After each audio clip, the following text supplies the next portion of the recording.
to the Soul-Led Women podcast. I'm so honored to be here with you today. Thank you so much for listening to this. I welcome beautiful Quincee today.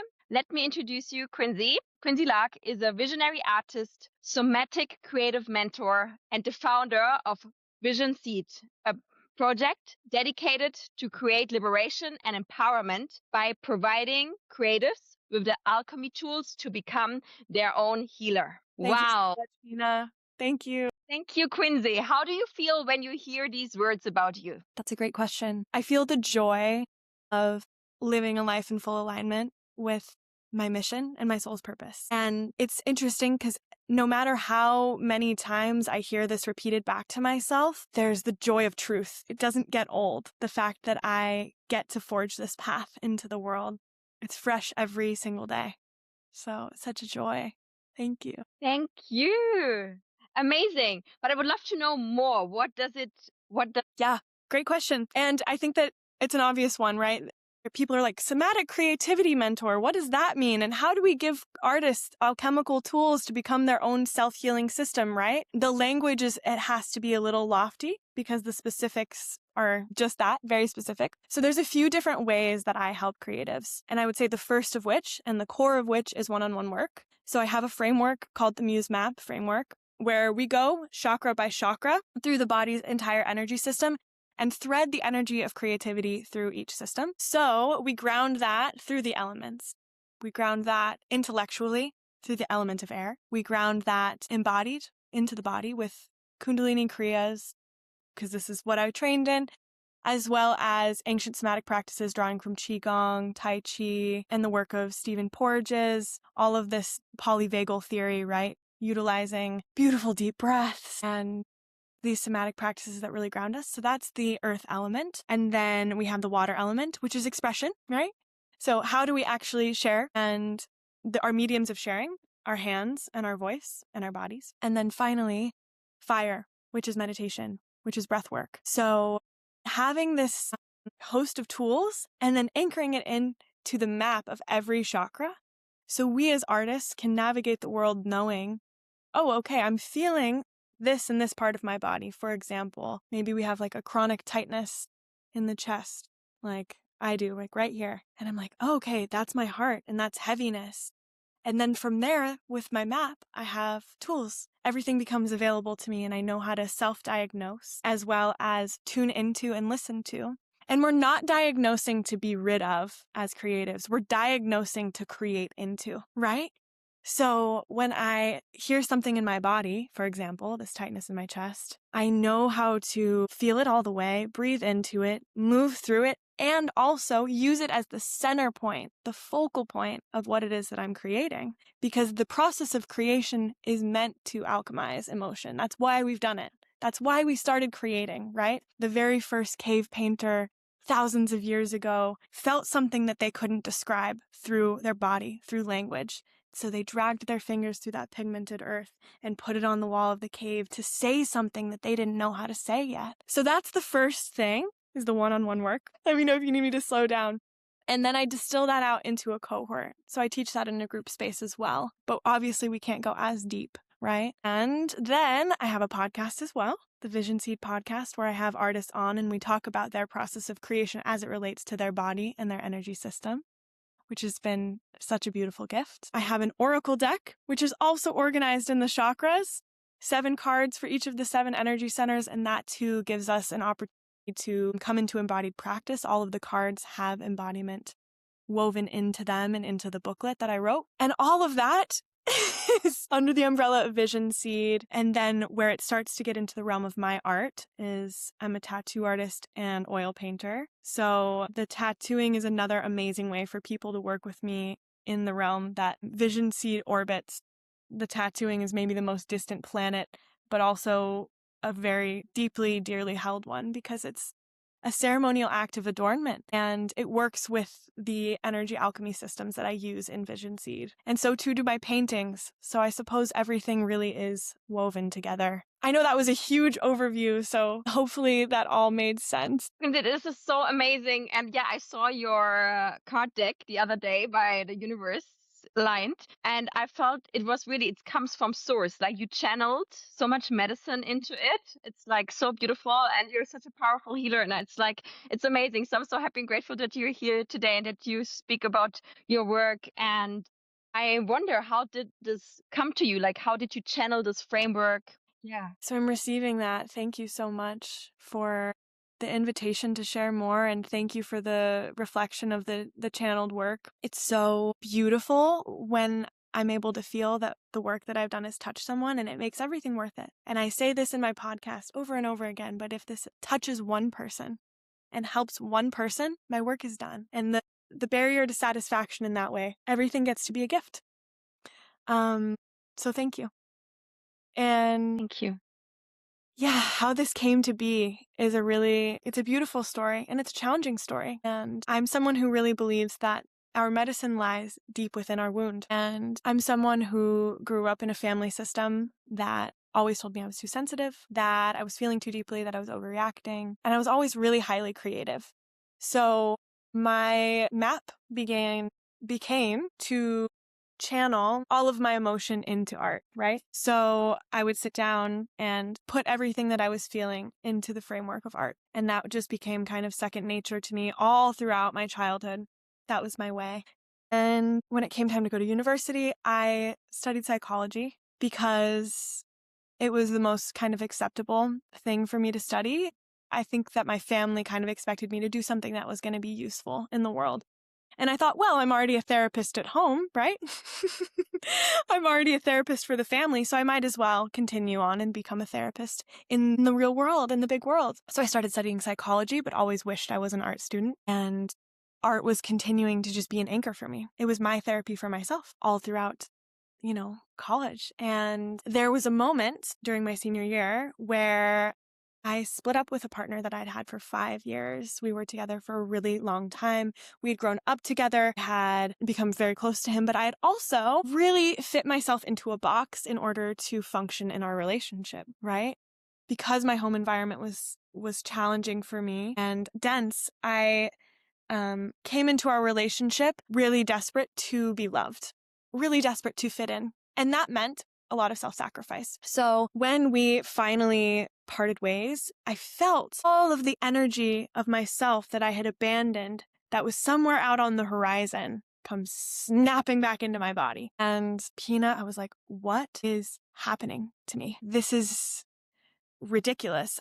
I don't want to sleep. I don't want to eat. I'm going to stay up all night.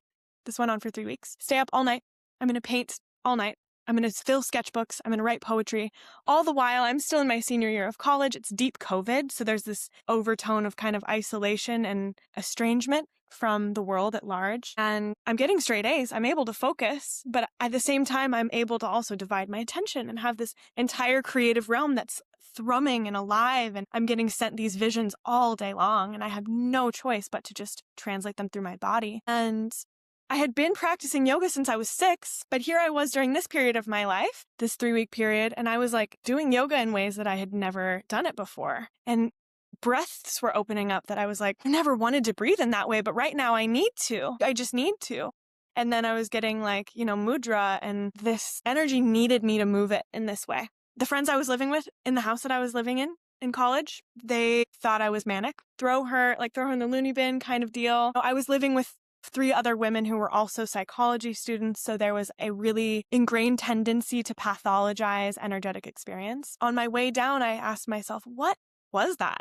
What did I just experience? And the language of Kundalini started coming into my field, Kundalini awakening. I was like, okay, that's what just happened to me. That's just what passed through me, not happened to me. That's what just moved in me. And I've spent the last 5 years now trying to understand that and trying to create an ecosystem where that deep connection to creative life force energy is safe and is sustainable and is easeful and gentle. And so I went to India. I trained in Kundalini yoga, took a series of jobs kind of in facilitation realms, right? Like facilitated wilderness therapy. I facilitated experiential learning programs for kids. I taught art, all in an attempt to kind of learn how to create spaces for people to access their creativity. And so I'm grateful to say that like the Oracle deck in large part was channeled during that experience. The card designs kind of came through and down and into my field during that experience. And I ended up eventually translating all of those into the deck throughout my travels. So I've been nomadic since September of 2023, and the cards were really what anchored me during that period of nomadism, allowed me to continue to bring a creation down and in. And I've gotten so many incredible opportunities over the last few years of being nomadic to paint murals and structures and commissions. So there's been all of these confirmations along the way, no matter how hard it's been to find my own path, that come in at the right time and just say, keep going, keep going, keep going. And I say, okay, as many times as I might want to opt for something simpler or more straightforward. Spirit will not let me. So thank you for the generous question. It's so fun to get to explore. Thank you for sharing. I believe it's so important to share our stories because you inspire others by sharing your story. And I really love that you give your soul this expression, because we are here to create, right? And I feel a lot of, especially we women, we're such creative beings, but a lot of times we don't give it expression, and you give it expression. And I feel that's why you vibrate so high. You're such this amazing angel, because you really express your soul through the art. And I always say, like, there are two languages for the soul. It's music and art, because that's the language of the soul, right? Because we have different languages, English, German, Italian, and we got so often lost in translation. But the language of the soul is music and art. And I love that you really give your soul this expression and share this medicine with the world. It's what the world really needs. Thank You you. so much, Quincee.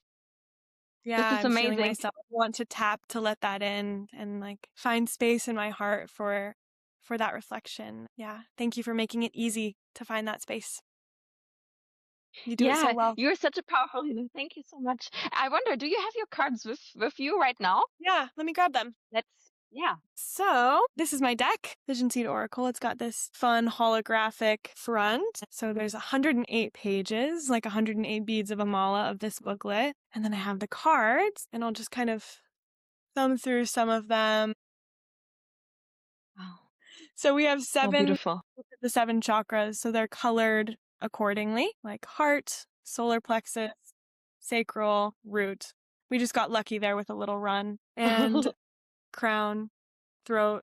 Yeah, there we go. Beautiful. Yeah, should we pull a Amazing. card? Would you be open? Yeah, exactly. I just want to ask if we can pull a card for all the listeners here right now who are going to see this. Absolutely. Yeah, so I'll drop us into a little collective reading portal really quick. Mhm. So for whoever is listening, go ahead and close down the eyes and finding that place in your spine where you're neither leaning forward nor leaning back, not leaning forward into the future nor back into the past. The spine is perfectly straight. Maybe you want to rock a little side to side to find your balance point. Our next breath in through the nose will be drawn up from the center of the earth. So drawing a breath all the way up from the center of the earth and into the heart. And as we exhale, soften that breath down into the hands. We'll take one more just like that, breathing in from the core of the earth up into the heart, softening down into the hands. Beautiful. Next breath in will be received through the crown of the head, up from the cosmos, down into the heart. Inhale. Exhale again, down into the hands. One more just like that, inhaling through the crown, from the cosmos and into the heart. Exhale into the hands. And we'll join the hands together at heart center, rubbing them back and forth to generate a little bit of heat. Faster, faster. Beautiful work. And then when you pause the hands, separate them about an inch. With the eyes closed, feel the space between the palms. This magnetic, vibrant, dynamic, shimmering space of creative life force energy. This is prana. This is your creative life force. It's available to you at all times. And if we were together, Pina, I would have you tune into the magnetic quality of your fingertips and draw a card. But for now, you'll just place those magnetic, alive hands on your heart. And I'll draw a perimeter around us and anyone who's listening here of golden light, in which only the highest love and wisdom can enter. And all else can be placed at the perimeter for you to collect after this reading, if you choose. So we're going to choose 2 cards, one for our current situation, which just fell out of the deck, and then one for what we're flowing into, which is going to be this one. All right. So I'll show you our reading. You can flutter the eyes open when you're ready. So we're going to read left to right as we would a sentence or a book. So our first card is spiritual bypass, and the second is vision. We're going from the crown into the third eye in this reading. One important thing to note before we begin is that the spiritual bypass card is pointing over to the reader's right. So it has to do with the masculine energies. When a card is pointing to the right, it has to do with our masculine. And then when a card is pointing away from us, as this is the vision card, you can see that the title is pointing away. We have the opportunity of an open channel, which is fantastic. It means that either energy is ready to come in or go out. It's not stagnant and it's not emergent. It's not. Thank you, Quincee. This is amazing. Like, I love it. Like, I'm gonna put all your details in the show notes. So if everyone wants to work with you, like, it's amazing. You are such a gift. You're such an angel and powerful healer. It's really, it needs more women. Yeah. Wow. Thank you. Thank you for this. Yes, exactly. Yeah, I love this because this is for me feminine energy, what you just did and tapped into. But I would love to know, what is for you feminine energy? How do you define feminine energy? All right. So for me, feminine energy, it is the dynamic dance that happens within the silence, stillness, the void of the masculine. So when we look at the masculine view, when we think about Shiva and Shakti, let's pull them in for an example. Shiva sits in his stillness, in his silence, as space, not creating space, as space for the divine feminine to dance. And so the divine feminine comes in, and from the one, they become the two. She comes in and stirs up the silence and the stillness and creates all life with an energy that is so vibrant and dynamic, Okay, and vibrant and alive. And Quincee are we together? is in and out here of this Soul-Led Women podcast, the divine feminine coming in and out from the void. I love this right now. Let's see once she's back, but I believe everything happens for a reason. And even with this technical things, there is a higher purpose behind that she is getting in and out, this magical being. Okay. Yay, the divine feminine is returning. Is it working? Yes, it's true. It's true. It's working for me. Okay, perfect. Okay, amazing. So, I'm going to start from the beginning. The divine feminine, to me, is the dynamic dance that happens within the stillness and space that the masculine is. Not that the masculine holds, not that the masculine creates. There's no such thing as like holding space. The masculine just is that space. And when we look at Shiva and Shakti as examples, right, they're one being that becomes two beings so that they can become one again. But when Shakti bursts into the space and starts to move and dance and create, all creation comes to life. Because unity consciousness is, and this comes back to the spiritual bypass card that we just pulled, unity consciousness is amazing. And to sit there in full recognition of our oneness with all creation and to dissolve all need and all attachment and all delusion and all confusion is beautiful. But at some point, it gets a little boring, right? And we want dynamism. We want, we want the wheel to turn. And that's what the feminine does. She turns the wheel. She tills the soil. She moves the air. She grows the fruit. She grows the flowers. She breathes life into creation. And so to be a woman is to hold that in your bodies. With everything we do, we hold that gift. We hold that medicine of bringing something into form where formerly there was nothing. And then there is something. And the miracle of birth, of course, is such a, perfect example of this. From the empty space of our womb, suddenly there's a human being. The most complicated thing in the universe that comes out of us. And so we're portals. And to be a woman and to be in divine feminine. Wow, your portal for creation. Amazing. I love this. And what are some habits you have which help you be this portal? Okay, we know already, but just to put it in with this question, what are your habits for this divine feminine energy? Thank you so much for sharing this. I love that you have this routine and habit for yourself, that you do it really first thing in the morning with the dance, and then also poetry, what you shared, poetry is also a form of expressing the feminine. It's beautiful. Amazing. I love this. Yeah. And what I want to share here is also, I really believe by us women being in the feminine, we heal the masculine. We have also be the masculine, be more in their masculine. So this is such a beautiful gift. Thank you so much, Quincee.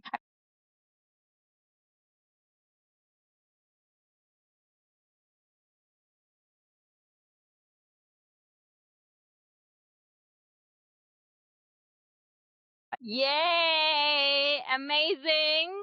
Thank you so much, Quincee. Thank you so much for all the listeners. Yahoo! So are you. Thank you. Thank you. Thank you, Quincee.